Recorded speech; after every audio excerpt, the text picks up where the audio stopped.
Olá, seja muito bem-vindo a mais um conteúdo do Ministério O Caminho, onde a verdade da Palavra de Deus é o nosso norte.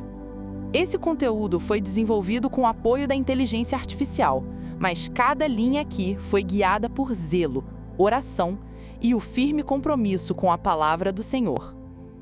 Hoje, a gente vai olhar com atenção para uma das séries mais faladas e mais espiritualmente perigosas da história da televisão, a saga Game of Thrones. E o nosso objetivo aqui é claro, entender o que essa história tem ensinado, mesmo de forma sutil, e como ela se posiciona diante dos princípios eternos revelados nas Escrituras Sagradas. Mas afinal, o que tem de tão grave em Game of Thrones? É que essa série, além de ser famosa pelos dragões, pelas guerras e pelas traições, se tornou um verdadeiro espelho do espírito da nossa geração. Ela mistura fantasia medieval com poder político, sensualidade sem limites, idolatria de personagens imorais e uma teologia oculta, onde os deuses são muitos, o bem e o mal são relativos e o trono do mundo é mais desejado que qualquer salvação eterna. Qual é a história por trás de Game of Thrones? Baseada na obra de George R.R. Martin, a série se passa em Westeros, um continente fictício dividido por várias casas nobres que lutam entre si pelo controle do Trono de Ferro, símbolo do poder supremo. Entre dragões, feiticeiras, mortos-vivos, guerras e alianças instáveis, acompanhamos famílias como os Stark, os Lannister, os Targaryen e vemos ao longo de 8 temporadas uma jornada onde o poder corrompe, a inocência morre cedo e quem joga o jogo dos tronos precisa estar pronto para mentir, trair e matar. A série foi exibida de 2011 a 2019. Milhões de pessoas no mundo inteiro assistiram.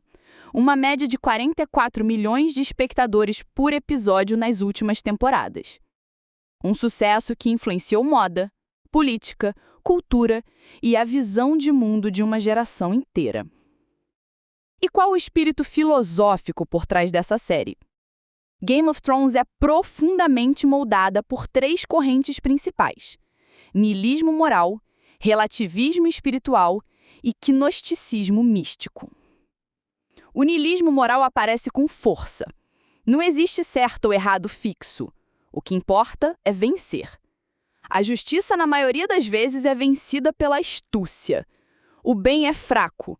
O mal é glorificado, desde que seja feito com inteligência.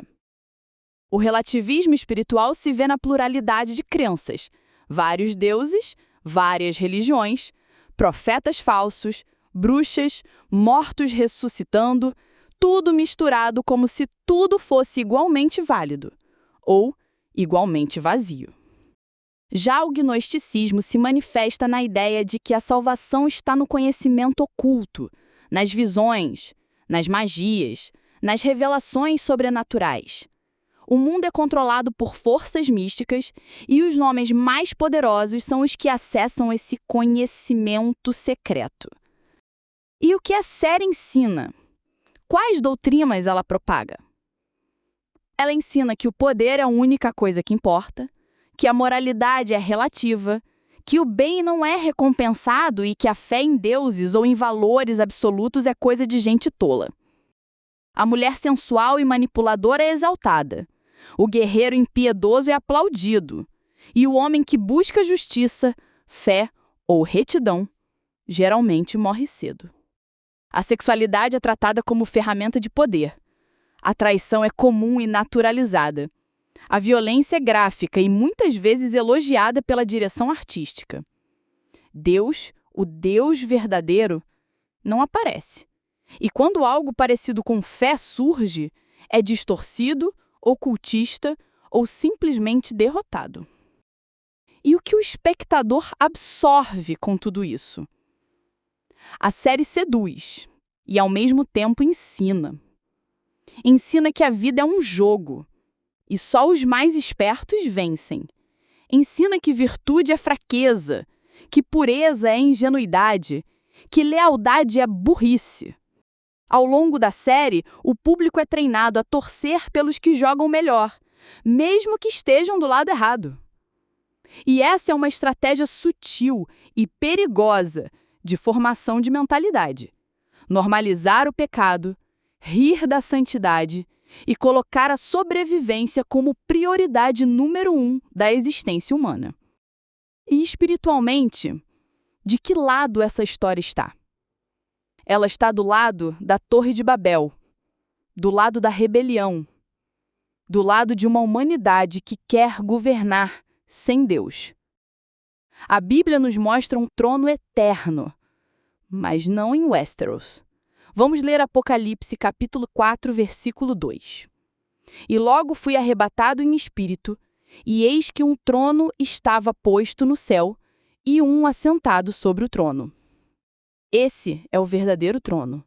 Não é de ferro, nem de ouro, é eterno, é santo e pertence a um só, o Senhor. O problema do mundo não é falta de rei humano, é rebelião contra o rei divino. E é isso que Game of Thrones naturaliza, uma disputa pelo trono da terra, enquanto o trono do céu é ignorado. E o coração do homem se enche de cobiça, idolatria, luxúria e sede de poder. Tiago, capítulo 1, versículo 15, diz assim: Depois, havendo a concupiscência concebido, dá à luz o pecado, e o pecado, sendo consumado, gera a morte. Essa série mostra exatamente isso. O desejo domina, o pecado nasce e a morte vem. E como tudo isso se conecta com o grande conflito final descrito em Apocalipse? A Bíblia nos revela que, no fim, Satanás reunirá as nações para um ataque contra o próprio Deus. Apocalipse capítulo 20, versículos 7 a 9. E acabando-se os 1000 anos, Satanás será solto da sua prisão e sairá a enganar as nações que estão sobre os 4 cantos da terra, Gog e Magog, cujo número é como a areia do mar, para juntá-las em batalha. E subiram sobre a largura da terra, e cercaram o arraial dos santos e a cidade amada. Mas desceu fogo do céu e os consumiu. Mas para esse ataque acontecer, Satanás precisa de uma humanidade treinada, uma geração que não tema a Deus, que deseje o trono, que admire o poder, que aceite o pecado como natural. E aí entra Game of Thrones, como ferramenta de persuasão cultural. Ela alimenta o ego, relativiza o pecado, enfraquece a fé e prepara o coração para rejeitar o reino verdadeiro. E agora eu te pergunto, você tem assistido essas histórias só por entretenimento ou tem percebido o que elas estão ensinando ao seu coração? Você tem desejado o trono do céu ou está se distraindo com tronos humanos? Game of Thrones mostra reis caindo, dragões voando, cidades queimando, mas não mostra arrependimento, nem santidade, nem salvação. A Bíblia mostra um mundo em cada, mas também um Deus que se levanta para salvar. Isaías, capítulo 33, versículo 22. Porque o Senhor é o nosso juiz, o Senhor é o nosso legislador, o Senhor é o nosso rei. Ele nos salvará. Esse foi mais um conteúdo do Ministério Caminho, preparado com zelo, temor e amor pela verdade. Que o Espírito Santo te leve à reflexão e que você escolha o reino que não pode ser abalado. Até a próxima, se Deus quiser.